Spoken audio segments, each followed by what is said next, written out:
नमस्कार दोस्तों, मैं सुभाष बैरवा और आज हम बात कर लेते हैं लगातार श्रावण मास को लेकर। श्रावण मास एक बहुत महत्वपूर्ण महीना होता है जिसके अंदर बाबा भोलेनाथ की पूजा अर्चना की जाती है और आज श्रावण मास का लास्ट अंतिम सोमवार है, जहां पर जलाभिषेक किया गया है। वहां पर तमाम जो कहते हैं भोलेनाथ बाबा को जो उनकी सामग्री चढ़ाई जाती है वो सारा पूर्ण धार्मिक रूप से उसके जलाभिषेक करके वहाँ पर पूजा अर्चना की गई। और हमारे साथ राजू सैनी है, युवा नेता, यहाँ के तमाम महिलाएं हैं यहाँ की कॉलोनी की।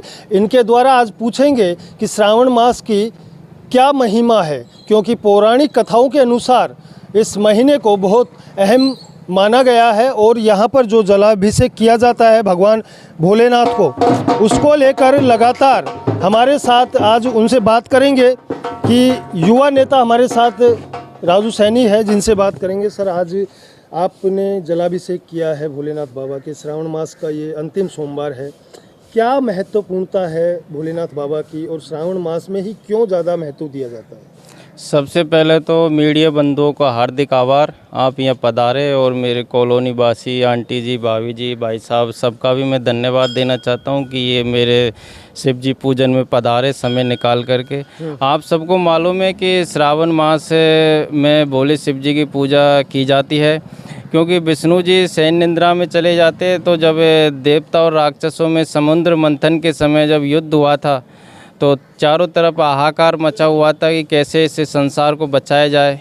देवता और असुर उससे को बचाने के लिए एक हुए थे। समुद्र मंथन में सबसे पहले लक्ष्मी जी प्रकट हुई थी, उसके बाद में एक हलाहल विष निकला था जिसको सब डर गए थे। उन्होंने शिव जी को बुलाया, शिव जी ने वो विष पिया, उसका नीलकंठ हो गया, इसलिए उनको नीलकंठ कहते। और इसी पावन मौके पर मैं तो ये चाहूँगा कि मेरे प्रदेश में चैन, खुशहाली, शांति, अमन चैन बना रहे, मेरी कॉलोनी में बना रहे। और मेरा गांव सौकर है, उसमें राजस्थान में नंबर 1 मेरा गांव कैसे बने उसको लेके मैं लगातार प्रयासरत हूँ। चाहे किस तरीके का प्रयास आप जो कह रहे हैं कि हमारा गांव सोकर जो है आपका गांव वो आगे विकसित हो, किस तरीके का आप प्रयास कर रहे हैं उस गांव को लेकर? मैं प्रयास कर रहा हूँ पानी, बिजली, शिक्षा, चिकित्सा को लेके। अभी मैं स्वतंत्रता दिवस पे मैं गया था, पानी की समस्या थी, उसको लेके मैंने कौन से ज़िले में पड़ता है ये आपका सोकर गाँव? ये अलवर ज़िले की कठूमर तहसील खेड़ली कस्बे के पास में सोकर गांव पड़ता है। आज़ादी के बाद से मैं आज तक न तो कोई एक IAS अफसर बना, न कोई मंत्री बना, न कोई उस गांव से विधायक बना। तो मैं जानना चाहता हूं आप मीडिया के माध्यम से कि क्या कमी रही थी, तो उस कमियों को मैं दूर करके नेताजी, मैं आप लोगों से पूछना चाहूँगा, जो तमाम भाजपा के नेता हैं, चाहे भजन लाल हो या फिर वो कहने वाले नेता जिन्होंने मैनिफेस्टो के तौर पे झूठ बोलकर जनता से सत्ता हासिल की थी, और आज तमाम विधानसभाओं की मैं बात कर लेता हूं तो वहां पर हालचाल ये है कि आपके कार्यकर्ताओं के हाल भी इतने बुरे हो रहे हैं कि वो आंसू आंखों से निकल नहीं रहे, बाकी रोना छोड़ा नहीं है। ये भाजपा सरकार का हाल है। इनके द्वारा इनके गांव सोकर का हाल आपने जान लिया है कि लाइट, पानी, बिजली, ये तमाम जो समस्याएं हैं वो आज भी वहां जो कि त्यों है, मगर कोई भी नेता सुनने को तैयार नहीं है। ये नेताओं की वो कमज़ोरी है जो केवल पैसा लूटने के लिए और पैसा अपने घर में कैसे बचाना है उसको लेने के लिए। मगर हम अभी बात कर रहे थे श्रावण मास के महीने को लेकर, हमारे साथ महिलाएँ हैं। भाभी जी, क्या कहेंगे आप इस श्रावण मास के महीने को लेकर? बाबा भोलेनाथ की ज़्यादातर महिलाएं पूजा करती है, क्यों? बहुत भोले हैं और हर सबकी मनोकामना पूरी करते हैं। और हमारे मंदिर में बहुत सिद्धकारी भोलेनाथ है ये। अच्छा। हाँ, हमारे कभी भी पूरी कॉलोनी में कभी किसी के साथ कोई हानि नहीं हुई है। बहुत ही अच्छी मूर्ति है ये, बहुत शिवलिंग, बहुत अच्छा मंदिर है हमारा। आप आगे आओ माता जी, आप आगे बताओ। ऐसा है कि भाई ये भोलेनाथ की सबका काम करते हैं। हाँ, खूब कारोबार अच्छा चलता है और खूब आनंद से ठाट बाट रहते हैं और खूब सेवा पूजा भी। क्या नाम है इस मंदिर का? इसका मंदिर सूर्य, ये सूर्यमुखी चमत्कार महादेव का मंदिर है, जहाँ पर ये महिलाएं, बुजुर्ग जो भी हमारे साथ हैं, इनका कहना है कि इस भोलेनाथ के मंदिर में, इस कॉलोनी के अंदर जब से ये पूजा अर्चना शुरू की है, जब से स्थापित हुआ है ये भोलेनाथ का मंदिर, तब से इस कॉलोनी में सुख शांति और चैन है। और सभी का काम धंधा, जो कहते हैं कि हर कोई परेशान रहता है, वो सभी चीज़ें पूर्ण होती है कहीं न कहीं इस मंदिर में आने से।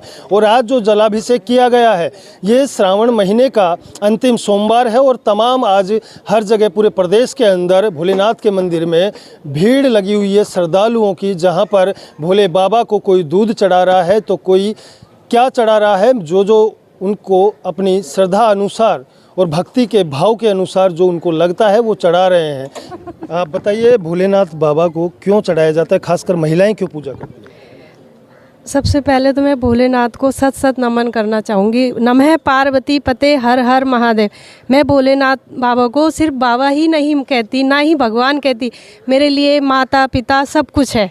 बिन मांगे सब कुछ देते, मैंने सोचा भी नहीं वो सब कुछ मिलाए। और ख़ास करके महिलाओं को पार्वती जी से जोड़ा गया है और भोलेनाथ ने पार्वती जी को ये वरदान दिया था कि स्त्रियों जो भी मांगेगी मैं उनको सबसे पहले जो भी वरदान मांगेगी उनको दूंगा।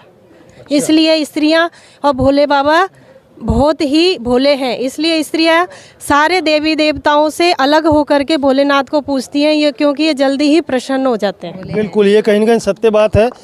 हमारे साथ और भी यहाँ लगातार युवा जनरेशन के कुछ ऐसे नेता हैं जो अभी लगातार हमारे साथ जुड़े हुए हैं। आप क्या कहोगे आज जो अंतिम सोमवार है उसको लेकर? सबसे पहले तो सावन के अंतिम सोमवार की आप सभी को हार्दिक शुभकामनाएं, बधाइयाँ। और सोकर गांव के प्रत्येक युवा और प्रत्येक ग्रामीण जो भी निवासी हैं उनसे मेरी एक ही निवेदन है कि अब की बार राजू भाई हैं, बहुत कर्मठ हैं, युवा नेता हैं और ऐसे नेता हमारे देश और समाज को इनकी ज़रूरत है। तो प्रत्येक ग्रामीण जो सोकर वासी है उससे मेरा यही निवेदन है कि सरपंच के चुनाव भी बहुत नज़दीक हैं और आप यदि अपने सोकर गांव का विकास चाहते हैं तो अब की बार राजू भाई आपके लिए सबसे अच्छा चेहरा रहने वाले हैं, क्योंकि न केवल ये गांव का विकास करेंगे, आपके क्षेत्र का, आपके समाज का और आपके प्रदेश का विकास करने में राजू भाई सबसे आगे रहने वाले हैं। देखिए, ये एक युवा नेता की कहीं न कहीं सोच है जो अपने छोटे भाई के नाते, ये हमारे साथ राजू सैनी इनका नाम है, जो सोकर के रहने वाले हैं। और आज पता चला है कि अंतिम सोमवार को क्यों बाबा के फूल चढ़ाने आए थे ये, क्योंकि सरपंची का चुनाव लड़ना है इनको। अब बाबा भोलेनाथ से इन्होंने मांग ही लिया तो गांव के लोग भी इनको कम से कम अपना आशीर्वाद दे दे। और हम सोकर की पूरी जनता से ये निवेदन करेंगे कि जिस इंसान की सोच और नियति अच्छी होती है, ऐसे लोगों को भी मौका जनता को देना चाहिए। ये द पिंक सिटी न्यूज़ के साथ हम लगातार ऐसे ही आपको खबरें दिखाते रहेंगे और राजू सैनी के ऊपर पूरा पूर्ण निकाय चुनाव के अंदर अपना आशीर्वाद और प्यार पूर्ण बहुमत के साथ बनाए रखें, यही हम दुआ करेंगे। देखते रहे द पिंक सिटी न्यूज़ के साथ सुभाष बैरवा, जयपुर।